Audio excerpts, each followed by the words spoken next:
All right, welcome everyone to the All About Nothing podcast. I am Barrett Gruber, host of the All About Nothing podcast. This is the kind of daily show. I messed up. It's a late Wednesday evening. We're recording this. This is Bill Kimler, host of Black, White, and Blue in the South with Dr. Jamil Brooks, different from Jubal Brooks, that appears in, I'm going to guess, the last 5 or 6 mail blasts that I've done over the course of the last few weeks. So apologies to Dr. Jamil. Please don't tell her. Are you kidding? That's how we're opening our next show. That's going to be a whole segment. I'm going to call her every name that you have misspelled her as. There's at least 10 different variations that I can keep track of. It's been, I know for sure, Jamil, but I think Jamel. I think I pronounced her name Jamel in the closing or in the end credits on what, for like a year? I think that's safe. A year. Yeah. And you can also chalk that up to, I was corrected on it, but I was also really lazy about it and decided that, you know what, we're just going to leave it in there for now because we were close enough to the end of the year that I figured it's fine. It's fine. Nobody listens all the way through to the credits anyway. I do. I hang on your every word. Oh my gosh. That sounds like a medical problem to me. Like that could be corrected with drugs, right? Yeah. You know? Yeah. I want to real quick. I just got home a little while ago from Preach Jacob's SoulHAUS Sessions at the Koger. Oh, does that mean we're not going to have to hear about it for the next 10 weeks? It's over? I got bad news for you. The next one's been announced. Good for him. The next one has been announced. That is going to be November the 19th. We'll have details on that later. All I know right now is that Delana Dameron is going to be there. She is a author.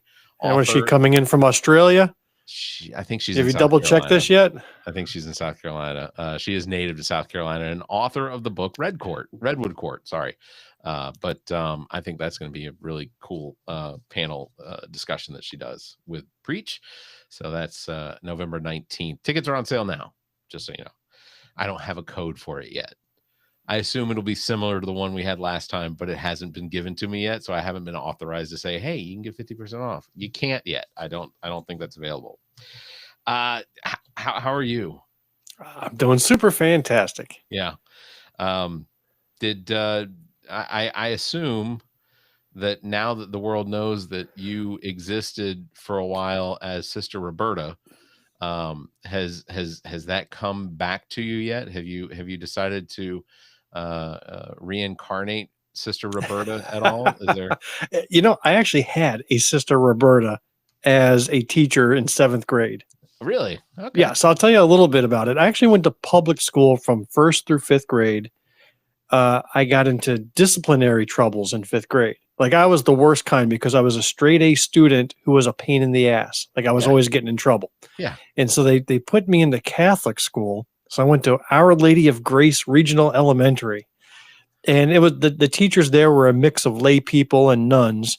6th grade was Mrs. Frederica was the teacher, and I got into such trouble in that class. Like I was getting detentions left and right just because I was annoying. I was doing stupid pranks. I was talking in class. I was picking. I mean, I wasn't a bully because I was being bullied, but I was just uncontrollable, had no discipline, very immature. 7th grade comes around and Sister Roberta was the teacher, and she instilled fear in me, in like complete, utter terror. The moment really hit when we were out in the hall and we're in line to go to the cafeteria. And in Catholic school, you line up with boys in one line and girls in another line. Okay. That's just how you do it in the Catholic world. And some kid up at the front of the line farted. And to a 7th grade boy, that is the funniest damn thing that ever happened. So I'm in the back of the line laughing. Next thing I know, Sister Roberta grabbed me by my sweater vest, threw me up against the brick wall, and screamed in my face, "Mr. Kimler, are you retarded?" in front of all my friends and everybody. And the first day of class, you learn that you never say no, sister. So there I am nodding. Yes, sister, I am, sister. Yes, sister, I am. Let me tell you, I had Zero demerits, zero detentions. And from that year forward, I was a well-behaved student. A little more dull, but well-behaved. And so in homage to Sister Roberta, I resurrected her memory 30 years later, 35 years later. Yeah. She does sound like a hoot. Maybe a little abusive, just as a side, but yep. Speaking of abuse, I don't think we mentioned this last week. If we did, we skirted past it without, much in the way of comments about it. But National Day of Remembrance for Charlie Kirk was on October 14th. Oh, I missed it. Yeah, I missed it too. Is it an annual National Remembrance Day, or was it just a one-time deal? Yeah, so it is going to be an annual one because apparently, oh, for crying out loud, it's going to be on our calendars. Yeah, the Senate voted unanimously to pass a bill that basically will acknowledge Charlie Kirk's existence for the rest of, I don't know, whatever. I saw a video, and I didn't get to pull it down, but I saw a video of a group that created a website called Charlie Quotes. And you read Charlie Quotes, that'll get you canceled. You got to be careful what you quote. A lot of the things that he said, I read through probably about 300 or 400 of them. Oh my gosh. Yeah. It's disturbing, some of the things that he said, like from the perspective. So does October 14th, a Remembrance Day, kind of like September 11th is a Remembrance Day? You treat it solemnly, I guess, mournfully, I guess. Or you can spend your time, go to this website for charliequotes.com where you can read some of the things that he said over the course of his life. And really, if he said something in public, like in a speech or a convention or something, yeah. Can you take all those quotes and publish a book? Sure. Yeah. Because those words are out in public. I think you and probably make money off it. I think you probably could. Amazon would publish that. I believe Amazon publishes everything. I think Amazon will publish a book. Or actually, I've already got a game and my next game show lined up. Yeah. You know, the game show that we did last episode where you had like the woke words and you give three phrases and two of them are not real, but the one, is banned. Anyhow, who said do it a best? Charlie Kirk quote game. Yeah. Like you put up three horrific quotes and then you have to guess which one was not Charlie Kirk. Yeah. So like two of them are truly his statements and one was fake, and see if you can pick the difference. I think that would be a fantastic game. Or maybe you don't come up with a fake quote. Maybe you come up with a quote from somebody else, like some other heinous individual. Steven Miller, Hitler, or Kristi Noem, or right to Satan. It'll give it away when you do the Hitler ones with like a German accent. Oh yeah, maybe maybe the one that says Achtung was not Charlie Kirk. Okay, right. Or maybe quotes from like some of the '90s punk rock bands or something like that, where like some of the things like the Dead Kennedys would be perfect. Sure. Just grab some lyrics from Dead Kennedys, match them against Charlie Kirk quotes, and see which is real. Have you? I know you're interviewing Annie Andrews this weekend. I think so. I got to double check. So? Well, but have you given any more consideration as to how you're going to go about that interview? Knowing, of course, that she's been asked every question in the book. I mean, we're going to go as MAGA hat wearing Trump supporters. So we're going to play that persona and ask her questions from a MAGA perspective. Okay. So I'm going to, ask questions like, how many kids did she turn transgender in her career? Basic questions. That's the things that all the MAGAs want to know about. Did she actively participate in as a doctor for children? Right. The cutting edge questions. The important ones that nobody's asked her yet. So that's what we're going after. Had a fuck sake moment of the week this week. Yeah. The week we're having one every hour. For fuck's sake. That's true. But I think the one that took the cake for me so far and has not yet been topped was Donald Trump asking for $230 million from the Department of Justice because his feelings got hurt. He was investigated for, of course, January 6th. Him being the propagator of what led to the January 6th overtaking of the Congress of the Capitol, as well as the Mar-a-Lago documents case.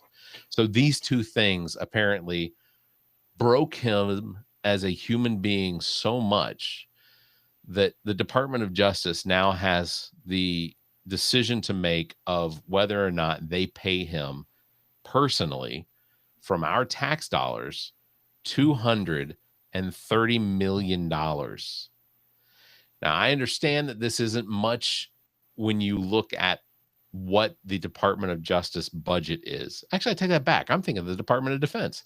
The Department of Justice budget. Yeah, I mean, it's $250 million. Yeah. It's, you know.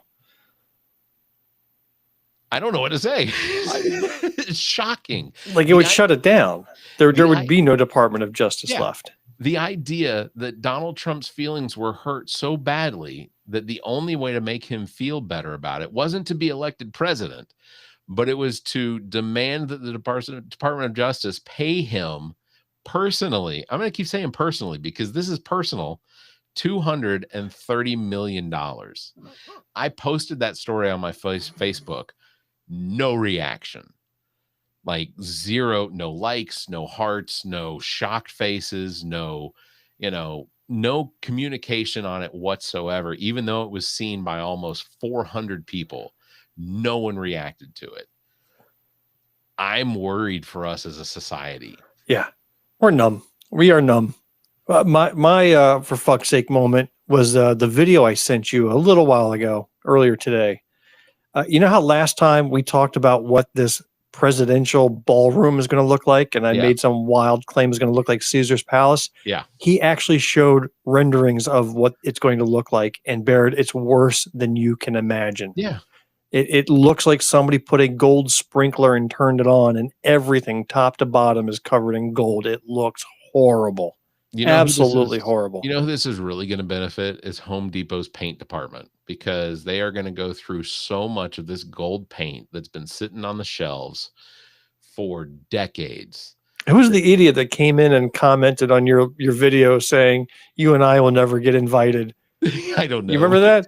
No, I don't. Yeah, but yeah. Because you commented back, but somebody says, "Yeah, neither you or Bill are ever going to be there." Yeah, you'll never step foot in there. I was like, yeah, I think that goes quite a burn, right? Buddy. That hurt. Yeah, that's one of those comments where I'm just kind of like, you know what? I'm going to retort, but obscurely, just to acknowledge that you took the time and maybe help the algorithm for some other people to find it. True. All engagement's good engagement. That's 100%. That is absolutely correct. I am appalled by the fact that we're going to have this gaudy looking, like you said, Caligula sort of status ballroom that's created and being built. It's not going to be finished until 2028, it's finished in 2028. I don't think Donald Trump has ever successfully had a project stay on its timeline. So my suspicion is that it won't finish in 2028, that it will be later. I'm just concerned, who are the people that actually went ahead and began construction on trust that they're going to get paid for it? Oh, 100%. This is a guy that has reneged on just about every deal when he was in Atlantic City. He's got contractors up the wazoo who never got paid. Why would I get behind a bulldozer, a paintbrush, step on a ladder, get a hammer? Why would I do a single thing for this, knowing his track record? I question as well. So the White House is part of the National Park Service, because I've read about that. Yeah, it's a historical landmark. And the fact that any changes, because the president can't just make changes to it, it requires a congressional act. It requires congressional funding, because it is part of the National Park Service, regardless of whether or not the Congress takes that money from a private donor to pay for it or not. But there are steps that have to go into this whole process. And no, there's not. You got it wrong. No, because he's a king. A king is not subject to all that stuff. Right. So Yeah, I keep forgetting that part. Well, I'm glad I saved you there. I mean, I stepped in at the perfect time. It looked like you're about to barf. You did. What is that? I don't know. Something got stuck in my throat, and I had to cough. For this $230 million that he's asking for from the Department of Justice, the person that's going to get to make the decision on this is the deputy secretary to the Department of Justice, which is Todd Blanche. And if anyone knows who Todd Blanche is, Todd Blanche has been Donald Trump's personal lawyer for the last decade. So Todd Blanche is going to get to make the decision on whether or not. I thought he's had like 10 person. Like, who's Ty Cobb? Wasn't he Donald Trump's Ty personal Cobb lawyer, or Rudy Alibaba? Giuliani. You know who I'm talking about. Too ethnic for Donald Trump, I believe. No, there's a lady out there in New Jersey. The name's Ali Banter or something like that. You know what I'm talking about. Yeah. I know. I know who you're talking about. But yeah, right. Well, she's pretty. But he seems to have had a million lawyers already. So who's this guy? Todd Blanche was on the January 6th investigation. I think he handled the communication. You're thinking of not Laura Loomer. No. She's a TikTok person, right? Is that right? Yeah. I have that wrong. But he's seeking damages for violations to his rights, basically just because his feelings were hurt. In other news, Beau Biden is suing God for his untimely death. That's Joe Biden's son who died of cancer. That was a hell of a non sequitur. Damn. Damn. Where did that come from? Of things that would be just absurd. Okay, so you were doing that in relation to absurdities. Yes, sorry. Okay. In other news, Beau Biden is suing God for an untimely death. Maybe my timing was off. I don't understand how the people that support Donald Trump, who claim that the left, and I'm sure the comments on TikTok are full of them, but the fact that so many on the right believe that the liberal snowflakes and things like that we just react to our feelings getting hurt and whatever, and then Donald Trump literally begs for money or demands that he be paid for his hurt feelings. Yeah, and they don't see the correlation between the two or the similarities to what they presume and what is reality. I don't get it. I just I get to sue Donald Trump for trauma after seeing the close-up of his neck waddle on the cover of Time magazine? I'm going to tell you this. I guarantee you my eyes have not been right since. He is touching that thing. He is putting his finger in there. He is grabbing it by the neck. Because when they took that picture, because it was published on Time, right? It was basically a shot up his neck, over his, past his face. And the complaint that he made didn't have anything to do with the fact that he has this, what looks like a vagina on his neck. He wasn't concerned about that. It was the fact that the picture looked like his hair was floating above his head. And that wasn't because they airbrushed it. It wasn't because they did something to it professionally. It was because his hair is very thin. And when you take a picture like that with the sun behind his head, it doesn't look like it's attached. It's not trick photography. They didn't do it to, like, I am extremely impressed and happy with the Times photo editor the editor in chief, whoever it was that approved that picture. I mean, chef's kiss on that. It was perfect. And I have to imagine that. Oh, I'm traumatized. You're praising it. Me, I'm in therapy over it. It was a great picture. It was such a great picture because it portrays him exactly the way that I see him, which is weird looking. Yeah. just weird looking. I also wanted to ask you, did you get any opportunity to write out any of the predictions for next week? I was wondering if you were going to remember that. I didn't write them out, but I have a couple in my head. Yeah.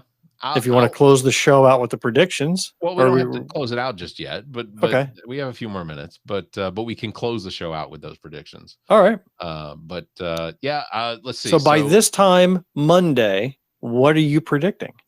Oh, well, by this time Monday, the shutdown is entering the fourth week. Trump will declare that the new White House ballroom will be completely self-funding, with recently commuted George Santos serving as the concession stands manager. All right. He's already talked about the funding because he said that he and his billionaire friends are paying for it. Right. But having George Santos as the commissioner of the rebuilding of the ballroom. No. That's a good one. The commissioner of the concession stand. Oh, of the concession stands. Okay. Of the concession stands. That's how they're going to pay for it running. Yeah. Because I got you. All right. Let's talk. Well, we are recording these, so we have to revisit it on Monday and see how close we came. Right. Yeah. I say we each make 3 predictions and see who, best out of 3, who got closest. All right. My prediction. RFK Jr. will announce that he's caught measles. There's my prediction. I'm thinking that is probably very likely 70-75% chance of happening. That's entirely fair. I think I can't remember what it was I was watching, but somebody said something about how so it wasn't specific to this, but my second prediction will be that RFK will announce the new food triangle, and the base of the food triangle will be anything that is destroyed by a vehicle. So any roadkill will be the foundation of what is the food triangle. They're going to bring. So that's not a prediction, right? That's just, you're just speaking off the cuff, or was that your second prediction? No, that's my second prediction. Oh, that's your second prediction. Yeah. See, that one's cheating because he's already done that. So for him to do it again is very high likelihood. But as the Secretary of Health and Human Services, he has. All right, so he's going to take what he's done in the past and make it policy. That's the prediction. Right. Okay. I mean, that's what he's doing for everything else, right? It's all policy because, the worm inside his head told him to do it. Right. Yeah. All right. My second prediction. Because of all of the negative publicity around the tearing down of the East Wing and all the, the debris and everything, by this time on Monday, he will have cleared out the debris and replaced it with a golden bouncy house while the rest of the construction goes on. So there'll be an East Wing golden bouncy house by Monday. Okay. Yeah. Look at the bouncy house. It's the greatest one ever made. Of course. Supports all the weight. I could see it. My third prediction is that President Donald Trump will declare Open Society Foundation a foreign terrorist organization at a deep fake press conference, while George Soros will counter by funding AI Trump's therapists. AI Trump will be wearing a crown during the deep fake press conference. Whoa, that is very detailed. I mean, that was practically a little novel. Yeah. Okay, I can see all of that. Yeah. Right. Except, is George Soros a real person, or is he like a mythical creature? The George Soros. I mean, I've never met him. Okay, and I still haven't gotten any of my checks. I think he's mythical. Then he must not be real. I've been to 3 or 4 protests this year. 3 protests this year. 1 hearing. And I have not gotten a single check from George Soros, which ultimately is making me question my loyalty, because if I have to, if it's as simple as me being bought, then George Soros needs to come through. I'm not asking for much. I'm asking, if he's worth $7 billion, $1 million, that's pennies, right? I mean, it's literally pennies. Gotcha. Lots and lots of pennies. All right, my third prediction. I saw a video this morning of Pete Hegseth in a fighter plane. Have you seen this video? Yeah. All right, so now he is, tough guy, head of the military, and he's so tough that he's now in military planes taking selfies and proclaiming that he is one of the guys. Right. So he has been getting more and more extreme, trying to work his way into being one of the guys in the military, that by this time Monday, he will have filmed a graphic gay pornographic video while he's wearing camouflage fatigues, getting rammed from behind over and over just to prove how manly he is, that he can take it like a man. Man, that is my prediction. Pete Hegseth. Pete Hegseth for, I mean, that's a lot of imagery. That's how you close this bit. That is how you close the bit, man. You cannot top that prediction. Shock. So yeah, I need you to scribble all that down, and we're going to revisit it and see which one of those hit. It's recorded. Okay. It's going to be a short now. That's where we get most of our comments. I don't think Riverside AI is going to pick that one. I think it's going to steer way clear of that one. I'm going to have to go in and pick it out specifically. There are things I have to go out and pick out and make those into clips very specifically. Yeah. You got any big plans for the weekend? Yeah, lots of plans. The biggest one is we have our own little No Kings thing happening here in Greenwood on Saturday. Yeah. So I plan to be there. Have you gotten your sign prepared? Is it? No, I'm the world's worst procrastinator, but it always works out great at the end. But I do wait until the last second, but that last second always produces a wonderful miracle. So no, I've got to have it ready by tomorrow so that the local Office Depot can print out my concept, but I haven't even sat down on Canva yet to design it. Yeah. But I know what I want. I've given some consideration to doing some No Kings t-shirts that could go up on TeePublic for the All About Nothing podcast that maybe we could make a dime or two off of. Well, of course. I mean, that is the MAGA way, man. You can't have a movement without merch. That's right. Movement and merch go hand in hand. That's why movements happen, because of merch. That is absolutely correct.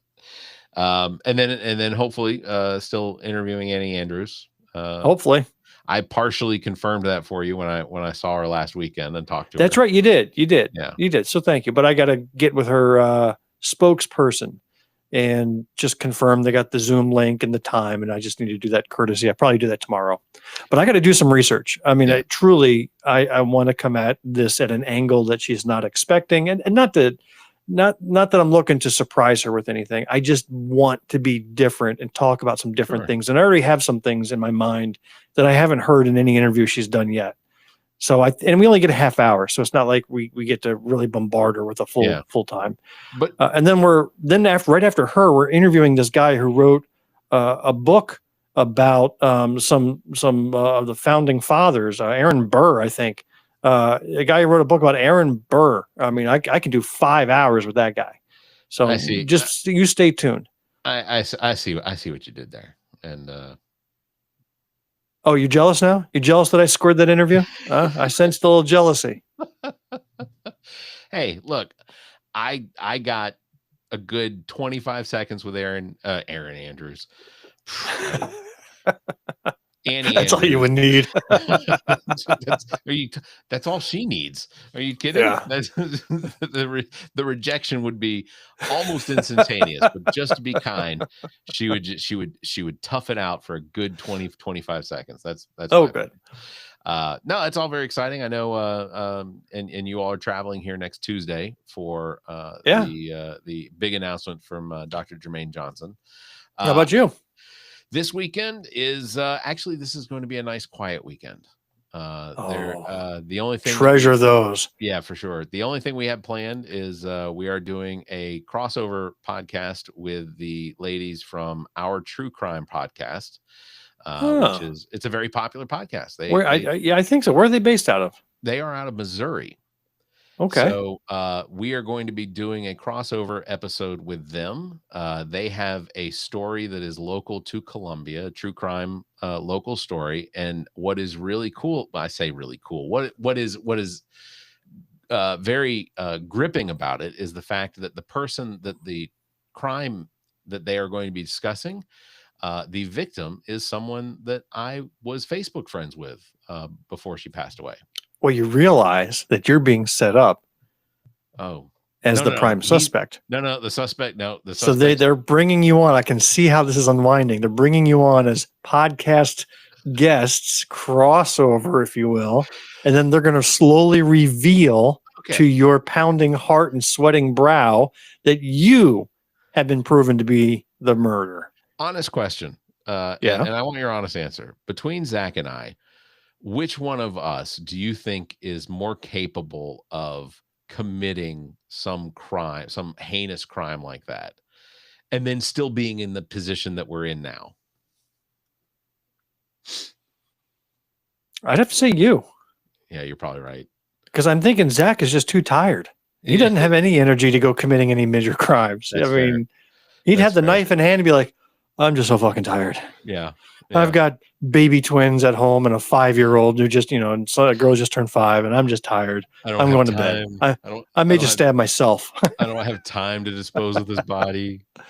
You're the one that's going out camping and bowling and protesting. You have all the free time in the world. So I'm thinking it's got to be you out there committing the crimes and getting away with it. It seems that way, but those are well planned. No, any crimes I would have committed or would have, those were all in my past. And as far as I'm concerned, I don't think anyone has to worry about finding those.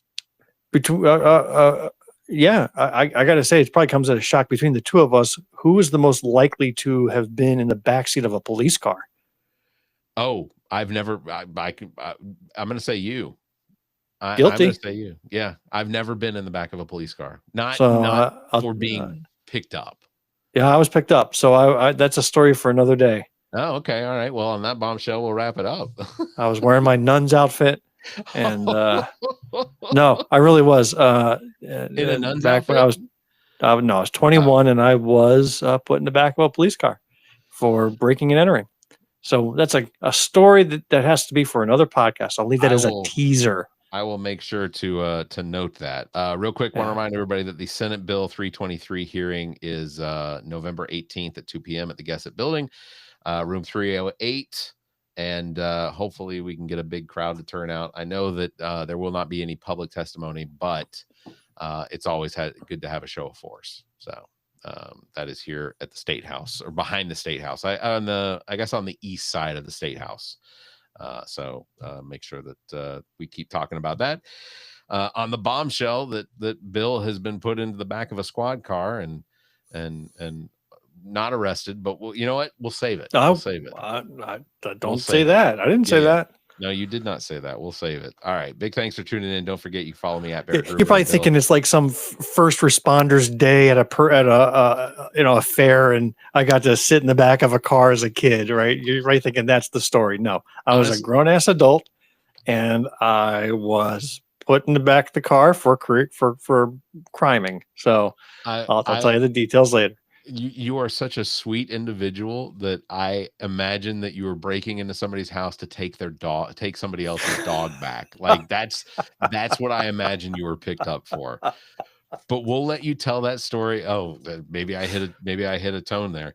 We'll let you tell that story next time. I'm going to take a note though. We're gonna discuss it. All right. That's like I've never been in a strip club to attend a strip club, to partake in the fun of that.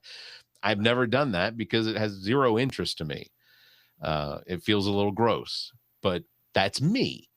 The only time I've been into I tell you, club, 2 seconds after walking in one, you'll become really interested really quick. Let me tell you. So I've been in a strip club twice. I'll just say this real quick. I thought you said you hadn't. Not to partake in the entertainment. I worked at a pizza delivery. I worked at a Papa John's down the street and delivered to one of the recently closed ones. I saw this movie. I did. I had this on VHS. Okay, go ahead. Tell me more. I know this story well. Go ahead. Pizza guy. Okay, go ahead. Another time was I had to go to a strip club in Atlanta to pick up one of our DJs because he had not shown up for work, but we knew where he was. So those are the 2 times I've been to a strip club.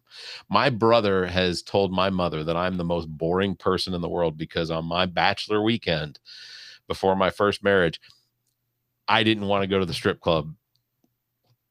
I had zero interest. I wanted to hang out at the house and play. I think we played Risk. It's nerdy. Well, at some time I'll tell you my bachelor party story, which will never go on this airwaves. Oh, okay. All right, fair enough. It would not last. We would be taken down. So this is a story that I will have to tell you in person. All right.